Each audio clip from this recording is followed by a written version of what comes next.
Hello everyone, welcome back to the True North Network. My name is Ellis Johnson. I'm here to bring you your Week 13 Thursday Night Preview. That's right, two divisional rivals that I both broke down last week. We're going to see them again. We got the Bills traveling to Gillette Stadium to take on the Patriots.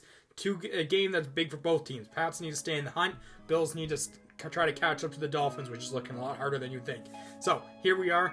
Let's go. First and foremost, we have injuries. Now, injuries in this one, we saw Damien Harris leave last week's game. I don't expect him to come back, especially because he just came back off a hamstring injury. Don't expect Damien Harris here. Secondly, Jacoby Myers left last week. He came back. He ended up having an okay week and with a shoulder injury, and I think he should be good to go this week. But make sure you monitor those injury reports here because we have two offenses that need to show up. We have the Bills, who just showed up against Detroit, a very, very good Detroit team apparently. And also the Pats had to keep up with Minnesota.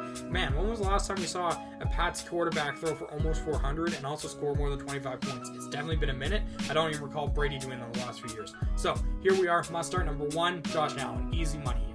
He's the best quarterback in fantasy. Let's not get cute. He's so good. We're talking he only has one game under 17 fantasy points. He's locked in for there. He has rushing. He's been throwing darts. I'm talking Michael Van Gerwen, number 2 darts player in the world right now, kind of darts. He's been incredible. That throw to Diggs last week was absolutely insane. So fire him up for sure. He's locked in. I don't care that the Patriots are technically 10th in passing yards against, because the thing is Allen's going to rush, and I think he's going to be fine. So fire him up. Hand in hand, though, we got Stephon Diggs as our number 2 must start. Must start for sure because he is the best receiver in fantasy. I'm talking, he is the WR1. Whether you want to say Jefferson's a better receiver, no disputing Diggs is the top for fantasy right now. He's been consistent. He gets 8 targets almost every single week. Hell, last week he had like 0 fantasy points in the first half. Finishes with 15 targets, 8 catches, 77 yards, and a touchdown. Almost by accident, but that's not how it happened. So you're playing him every single week. He's going to be very, very good, even against a stingy Patriots defense. Next up, Ramondre Stevenson. Ramondre Stevenson has 10 or more fantasy points in every game since week 2. That is legit, and that is elite. He's been good with Harris, without. Bad game script, good game script, in the air, on the ground. You take your pick. He's been awesome. Fire him up all day long. Next up, we have our solid starts, and this solid start is the definition of a solid start. It's Jacoby Myers. Myers has been excellent in PPR formats. You fire him up. He has 6 or more targets in every game but 3 this year. He has 40 or more yards in his last 4 games. He's been great. You fire him up, just low upside, but come on, you don't get much more consistent than this guy, especially in a game where they're going to need to pass against the Bills defense.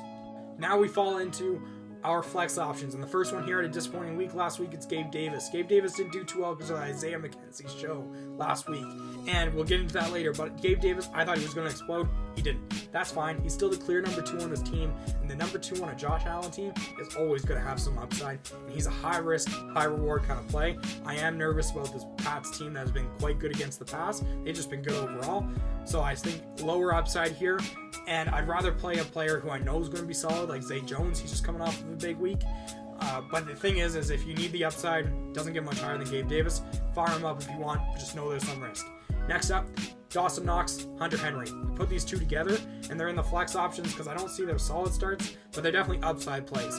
Because Hunter Henry's coming off of the 3 catches, 63 yards, and not 2 scores. Oops, 1 score. We can argue that, but I'll do that later. However, Knox coming off 2 catches, 17 yards, but 2 weeks before that combined for 13 targets, 127 yards. He is a safer play on a better offense, so I like his upside. I play him over Henry, but Henry, we saw a lot of red zone usage, always a chance to get a touchdown, and you can plug them both. Let's get into the sits. Now, the sits here are quite simple.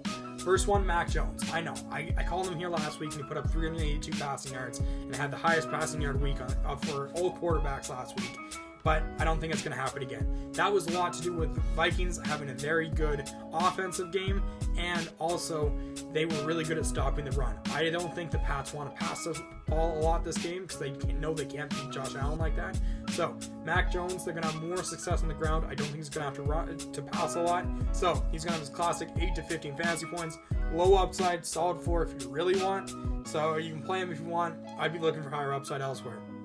Next hit, Devin Singletary. Singletary's been quite good. He has 8 or more fantasy points in his last 4 games. He's been beating up on inferior opponents, but that's not this Patriots team. Talking this Patriots team held Delvin Cook to under 2 yards a carry. The week before that, all Jets running backs collectively had 35 rushing yards. The week before that, they went against the Colts team, who without Jonathan Taylor had older running backs combined for 33 rushing yards. They've been that good. You can't trust Singletary, and you can't bank on him getting into the end zone, especially with Josh Allen's legs. Lastly, we have Isaiah McKenzie in the sit section. It's because he had a good week last week, 10 targets, 96 yards to score, but he hasn't been that good. He hasn't been consistent enough. You can't trust him. I think they must have saw something on this Lions team that they wanted to exploit. Don't trust that every week, so no way I'm playing him. Honorable mentions, James Cook and Nelson Aguilar and Kendrick Bourne. Don't get too cute. They don't have the usage. Don't play them. Now, Ellis's picks, just like that. This is a tough one to predict because you never want to count on Belichick and the Patriots, especially at home. But the Bills, they've been not as good as we were hoping, but they've still looked electric on offense. And this game means a lot for both sides. Bills need to catch up to the Dolphins. Patriots are trying to stay in the hunt. Give me the Bills. So give me the Bills minus 4.5 where the spread's at. I think they do manage to pull this win, especially because they really need it too. Also, I expect the Pats to keep it a little bit tight. So watch out here. Give me the under 43.5. Overall, we got under 43.5. Bills minus 4.5. Stevenson's getting into the end zone. Just like that. Have a great day, everyone. I'll see you next week. Stop my dead up on my feet.